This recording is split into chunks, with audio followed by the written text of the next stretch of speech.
찬양 자체가 잠이 안 오는데 조금이라도 졸던 분들도 반짝 잠이 깼을 것 같습니다.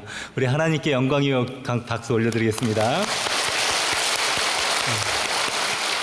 오늘 10월 9일 한글날이죠. 공휴일인데 그래도 거룩한 습관을 따라서 이렇게 3일 일부 예배에 나온 여러분 주님의 이름으로 사랑하고 축복합니다.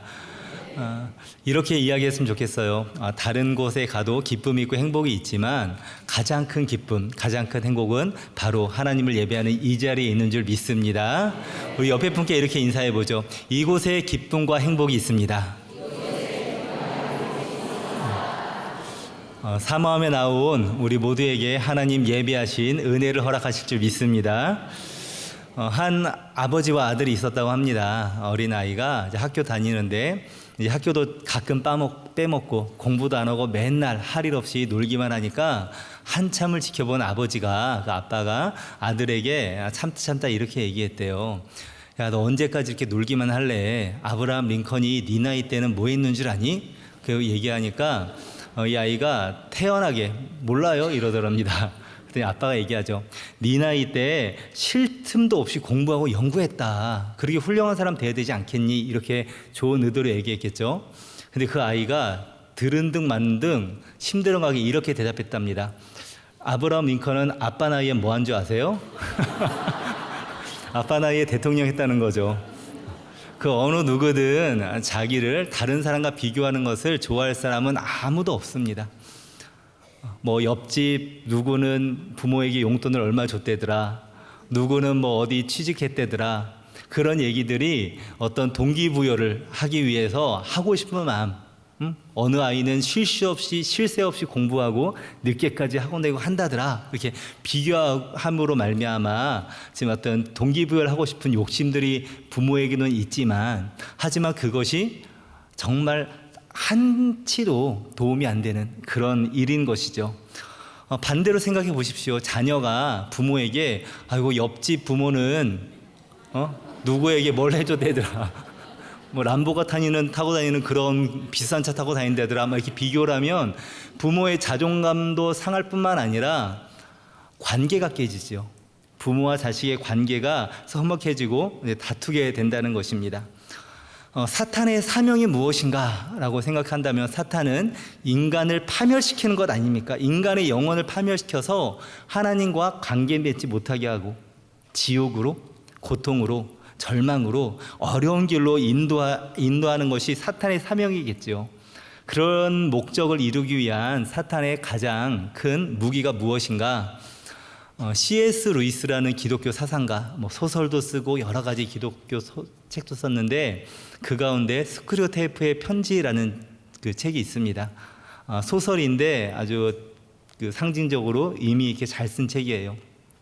거기서 그 C.S. 루이스는 이런 얘기를 합니다. 사탄의 가장 예리한 무기는 비교의식이다. 비교의식이다. 비교함으로 말미암아 어떤 때는 내가 저 사람보다 낫다는 교만을 갖게 되고, 많은 부분들은 저 사람에 비해서 내가 좌절하고 낙담하고 자기 파멸로 되는, 절망에 빠뜨리기도 하는, 그리고 그 사람을 끌어내리려고 하는 어떤 그 악한 마음들도 우리 안에 들어온다는 것이죠. 그리고 결론적으로는 자기 자신만을 파멸하는 것이 아니라 관계를 깨뜨리고 공동체도 깨뜨리는 그런 역할을 슬그머니 들어온 비교의식이 이렇게 사람도 파멸시키고 공동체도 깨는 그런 일에 쓰임을 받는다고 우리 스크류테이프의 편지라는 책을 통해서 C.S. 루이스가 얘기를 합니다. 오늘 읽은 본문 아마 잘 아실 거예요. 다윗이 세간의 주목을 받기 시작하는 동시에 사울은 파멸의 길로 가는 그런 이야기가 써 있습니다. 골리앗이 등장해서 이스라엘의 어려움에 닥칠 때 다윗이 갑자기 나타나서 돌팔매로 그 골리앗을 물러뜨리고 이스라엘을 구원하죠. 그 이후에도 가는 곳마다 전쟁에서 승승장구합니다. 이스라엘 국가 입장에서는, 이스라엘을 다스리는 사울 입장에서는 다윗이 반가웠겠습니까? 안 반가웠겠습니까? 당연히 반갑죠. 이스라엘을 든든하게 지킬 수 있는 장수가 생긴 거니까 굉장히 힘이 되고 도움이 될 것입니다. 그런데 이런 전황을 바꾸는 일이 생기죠. 무엇이냐? 다윗이 전쟁을 마치고 돌아올 때에 사람들이 노래를 합니다. 사울은 천천히요, 다윗은 만만이라. 만만하다는 게 아니라 다윗은 천 곱하기 천, 만 곱하기 만. 사울에 비해서 다윗이 훨씬 더 전쟁도 잘하고 한다고 이렇게 얘기한다는 거예요. 그러니까 이 노래를 한 사람들 자체가 잘못한 거죠. 왜 굳이 다윗을 지켜주면 되는데 사울을 하고 비교하면서 지켜준다는 것 자체가 사실 이 사람들이 잘못한 거 아닙니까? 그런데 뭐 군중들이 그런 걸 어떻게 하겠어요? 그렇게 그 많은 사람들이, 그 여인들이 노래하는 그 소리를 듣자 사울의 마음이 어떻게 됩니까? 사울이 아니라 여기 있는 누구라도 그런 노래를 들으면 다 기분 상하고 막 그랬겠죠. 사울은 그때 눈이 돌아버린 것입니다.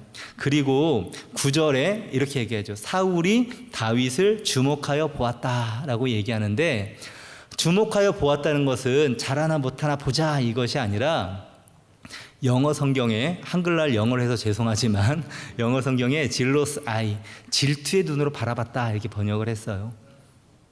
그를 주목하면서 계속 뾰족한 눈으로, 옛날 개역 한글에서는 뾰족한 눈이라고 어디선가 표현됐었는데, 뾰족한 눈으로 보면서 안 좋은 시선으로 계속 보는 것이죠.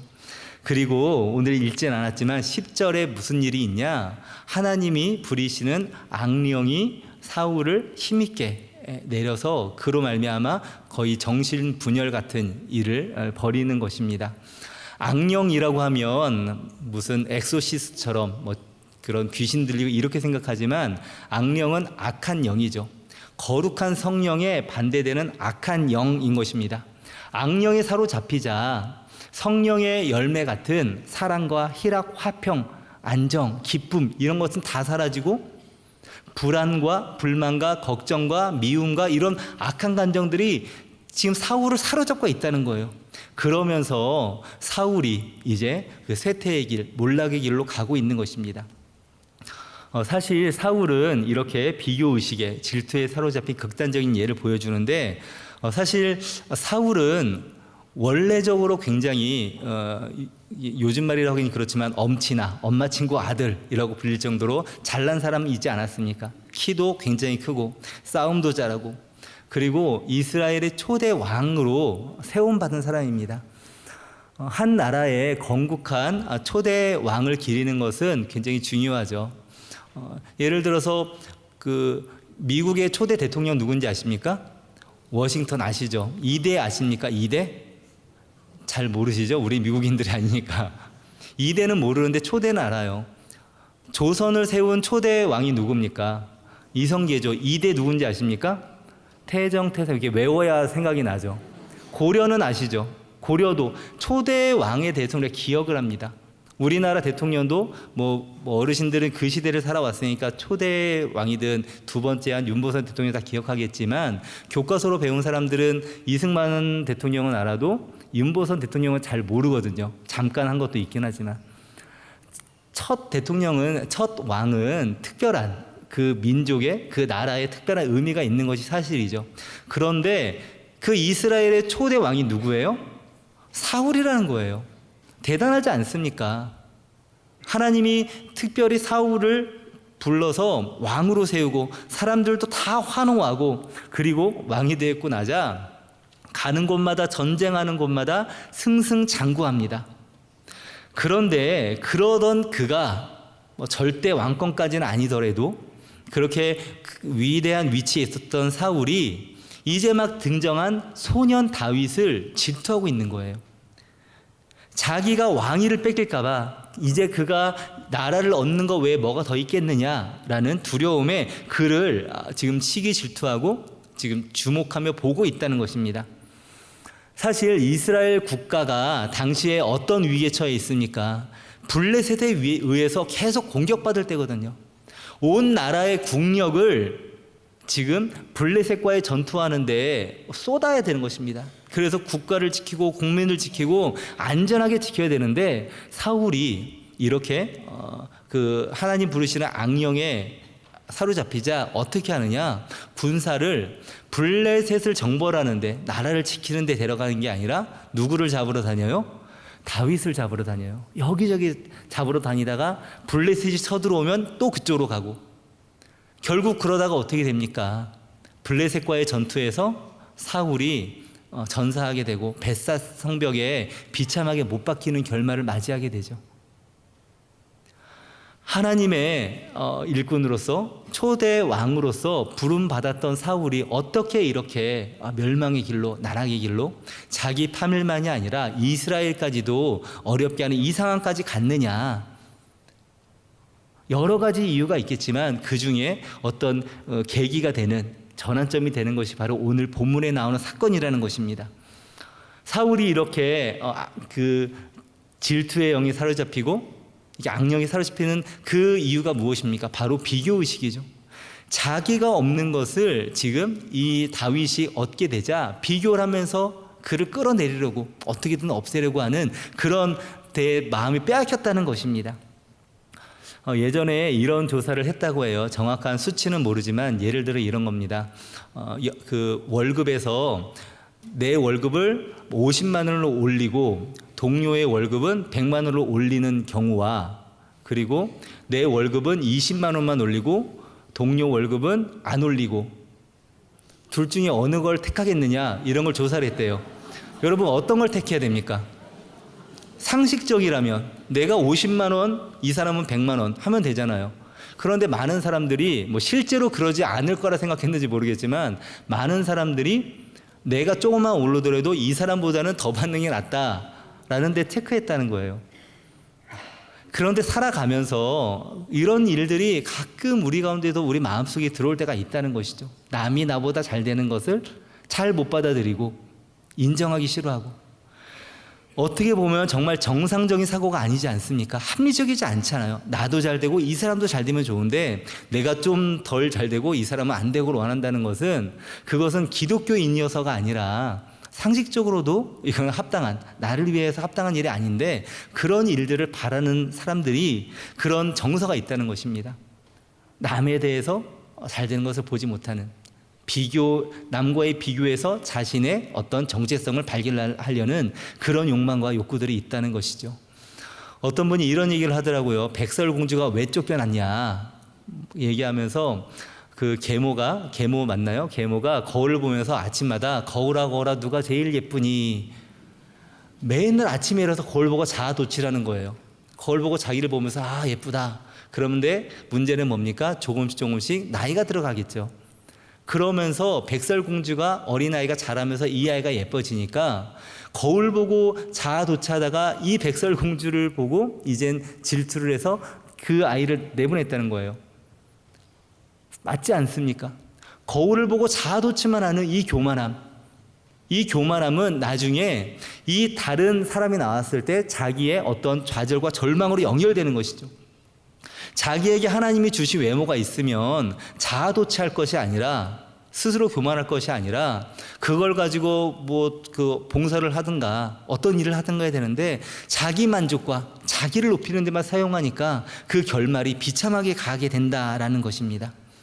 가인이 아벨을 죽인 까닭이 무엇입니까? 하나님이 아벨의 제사는 받고 가인의 제사는 받지 않죠. 만약에 하나님이 아벨 제사만 받고 가인 제사 받지 않으면 가인 입장에서는 어떻게 해야 돼요? 하나님이 왜 내 예배는 받지 않으시지?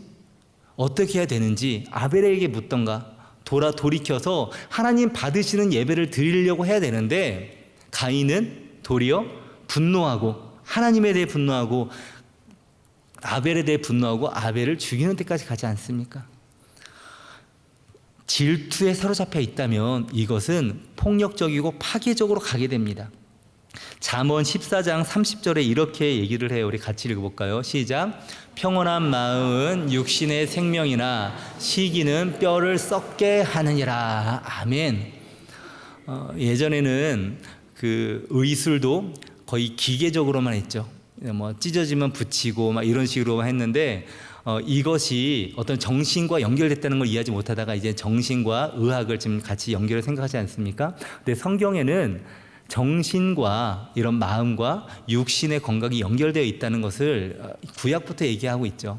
평온이 어떻게 한다고요? 평온이 육신의 생명이다. 그런데 시기는 어떻게 합니까? 뼈를 썩게 한다는 거예요. 건강을 해친다는 것입니다. 아무쪼록 우리도 이 말씀처럼 하나님 주시는 마음의 평강으로 육신의 건강한 그 삶을 누리시는 우리 모두 되기를 축원합니다. 우리가 시기하고 질투하는 것을 부정적으로 버려야 되긴 하지만 여기서 오해하지 말 것은 긍정적인 질투도 있죠. 무슨 질투겠습니까? 하나님의 질투. 하나님 우리를 질투한다고 하시잖아요. 사랑의 질투라고 하는 표현이 많이 나오는데 여기에 대해서 잠깐 이해할 필요가 있습니다.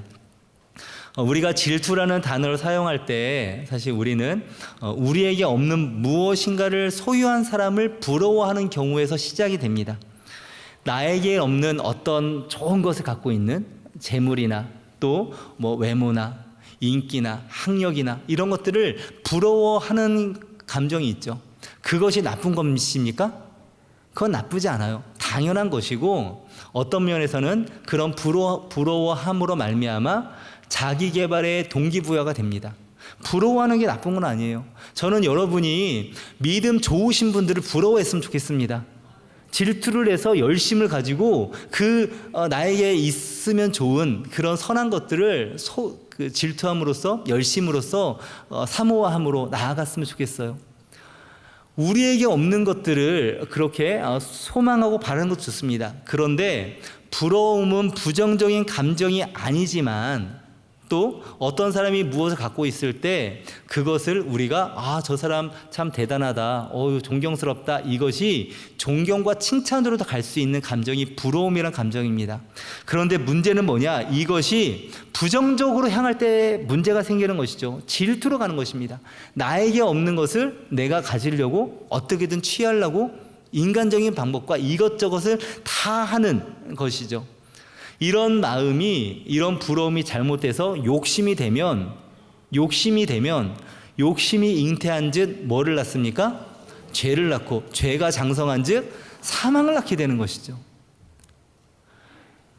하나님의 질투는 그렇지 않습니다. 하나님은 누구에게 있는 것이 자기에게 없다고 부러워하는 질투가 아니에요. 어떤 질투냐? 하나님의 질투는 자신에게 마땅히 돌려야 될 것을, 마땅히 하나님의 것을 우리가 하나님께 드리지 않는 것에 대해서 질투하는 것이죠. 하나님께만 돌려야 될 영광과 찬송과 존귀를 우상에게 돌리니, 제가 아내에게만 해야 될 그 사랑과 헌신과 충성을 다른 여자에게 한다면 이것은 죄악이잖아요. 그러면 그럴 때 이제 질투가 되는 것이죠. 그것은 하나님의 선하신 질투, 마땅히 가져야 될 것을 바라는 것은 질투, 그 하나 선하신 질투이고, 우리가 얘기하는 사람의 질투, 이 악한 질투, 땅에 속한 질투는 무엇이냐? 나에게 주어지지 않은 것인데 욕심을 내어서 그것을 쟁취하려고 인간적인 노력을 다 하는 것을 질투라고 한다는 것입니다. 그래서 하나님의 질투는 괜찮지만 우리의 질투와 구분을 해야 되는 것이고, 그리고 우리가 이것을 이해할 때 나에게 허락되지 않은 것을 질투하는 것, 이것이 죄가 된다는 것을 깨닫는 것이 필요합니다. 왜냐하면 나에게 허락되지 않는 것을 욕구하고 욕망하는 것은 하나님의 주권을 인정하지 않기 때문이에요. 약간 좀 사유적인 이야기일 수도 있지만 다 사울의 이야기가 바로 이 이야기입니다. 본문의 이야기가 하나님의 주권과 인간의 질투의 그 어떤 긴장관계를 보여주는 거예요. 하나님은 지금 누구를 택했습니까? 다윗을 택했거든요. 다윗을 택했는데 사울이 그걸 받아들입니까? 안 받아들입니까? 안 받아들이는 거예요. 그리고 그것을 거부하고 어떻게든 자신의 그 욕심을 이루려고 이렇게 저렇게 행하고 있다는 것입니다. 즉 사울의 이 질투는 개인적인 감정이 아니라 신앙인의 입장에서 하나님의 뜻에 대한 불순종으로 이어진다는 것이죠. 우리가 가진 질투도 하나님의 뜻에 합한 것인지 합하지 않은 것인지 우리는 항상 되뇌어 봐야 된다는 것입니다. 만약에 하나님이 우리를 버리신다면, 하나님이 우리에게 벌하신다면 우리는 어떻게 반응해야 되겠습니까? 쉽지는 않지만 정답은 욥이 했던 말에 있습니다. 욥기 1장 21절 우리 같이 읽어볼까요? 시작. 이르되 내가 모태에서 알몸으로 나왔사온즉 또한 알몸이 그리로 돌아가올지라 주신 이도 여호와시요 거두신 이도 여호와시오니 여호와의 이름이 찬송을 받으실지니이다 하고 아멘. 이게 믿는 자들의 자세죠. 주의 종이오니 주의 계집종이오니 주의 뜻대로 주님의 말씀대로 내게 이루어지리이다. 그것이 내가 잘 되는 길이 아니라 내가 벌을 받던가 심판을 받던가 징계를 받던가 그런 상황이라 할지라도 하나님의 주권을 인정하며 나를 그냥 내어 맡기는 것입니다. 다윗도 그러했고 욥도 그러했고 많은 신앙의 선배들이 그렇게 했다는 것이죠. 사울이 만약에 이때 나를 이스라엘의 왕으로 세우신 이가 하나님이시니 이것을 거두어 가시는 것도 정당하십니다. 주님만을 찬양합니다 라고 고백했다면 사울의 결말은 어떠했을까요? 그리고 이스라엘의 마지막은 어떠했을까요? 저는 이 사울의 이런 비극적인 삶을 살펴보면서 한편으로는 좀 이해도 되지 않기도 하고 또 한편으로는 또 이해도 되고 또 공감이 되기도 하고 동정이 되기도 하지만 아쉬움을 금할 수는 없죠. 그러면서 성경에 사울과 반대된 삶을 산 한 사람이 떠오릅니다. 세례 요한이죠. 세례 요한. 세례 요한은 광야에서 외치는 자의 소리로 회개를 선포하면서 세례를 베풉니다. 그때 사람들이 메시아를 기다리던 사람들이 예루살렘과 온 유대와 그 요단강 사방에서 수많은 사람들이 몰려들어요. 그리고 세례 요한에게 세례를 받고 심지어 당시의 종교 지도자들인 바리새인과 그들조차 세례 요한에게 세례를 받으러 옵니다. 그랬다가 누가 너에게 나에게 오래가 했느냐 막 그렇게 꾸짖음 당하기도 하죠. 이렇게 많은 사람들이 요한을 찾아온 까닭은 세례 요한이 혹시 메시아가 아닌가, 혹시 그가 그리스도가 아닌가, 온다고 했던 엘리야가 아닌가라는 기대를 받았기 때문이에요. 수많은 사람들이 요한에게 찾아옵니다. 그런데 그때에 바로 그 요한이 아주 인기를 구가하고 있을 때에 누가 등장합니까? 6개월 어린 예수님이 등장하는 것이죠.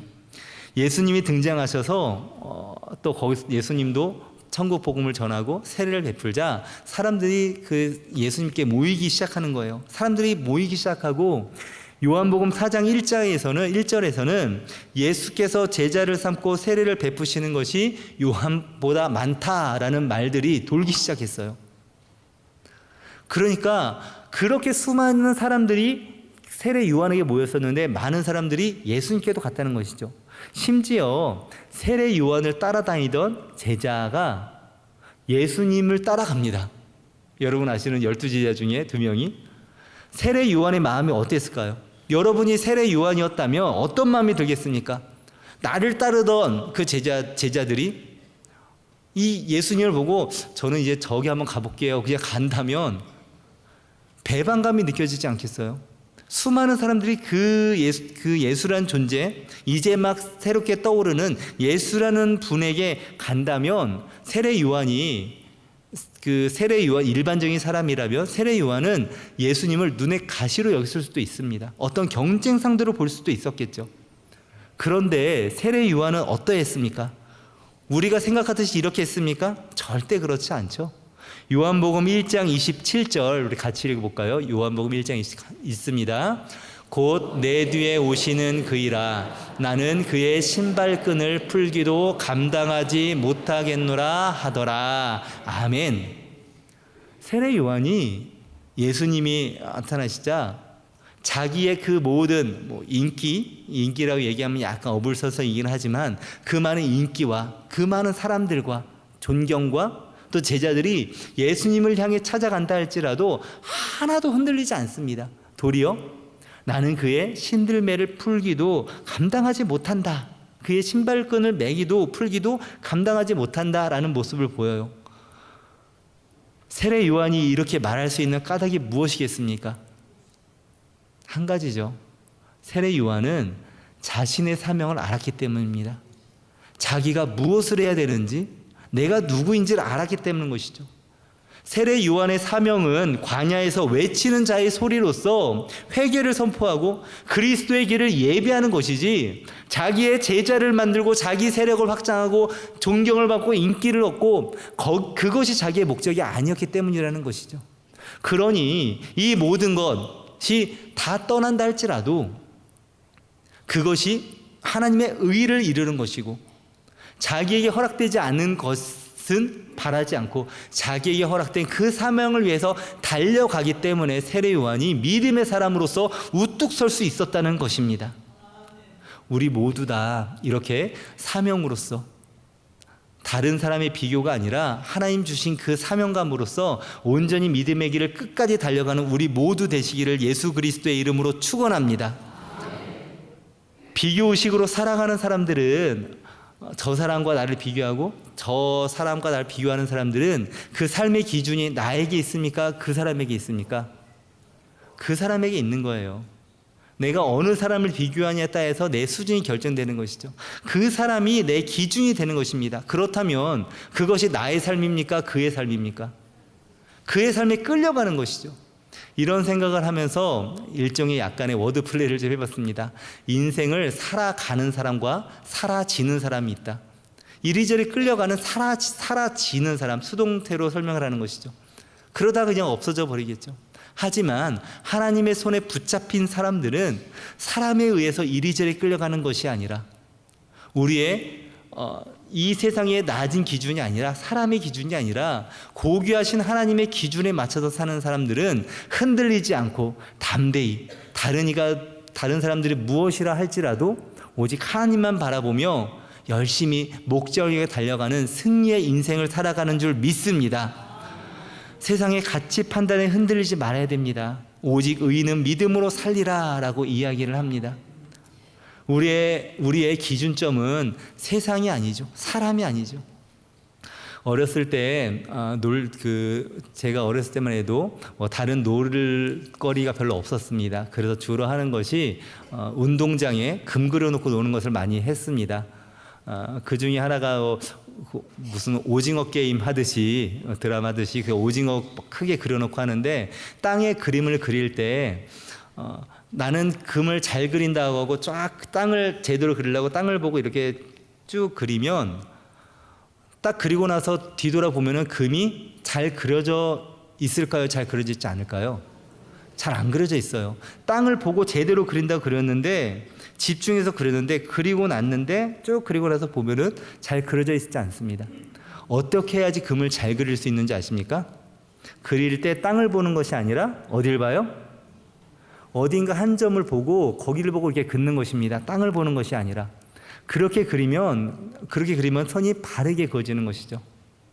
그 생각이 언젠가 나면서, 그렇다. 우리도 이 세상 살 때 땅만 바라보고 내 주변만 바라보고 살아보면 이리저리 흔들려 가는구나.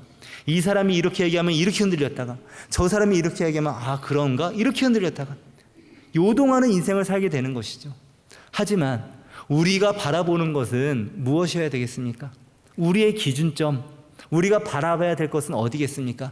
십자가에 달리신 예수 그리스도 바라보고 우리의 삶을 거기에 정초시켜서 좌로나 우로나 치우치지 아니하고 표대를 향하여 열심히 달려나가는, 흔들리지 않는 그런 믿음의 삶 살아가는 우리 모두 되시기를 예수님의 이름으로 축원합니다.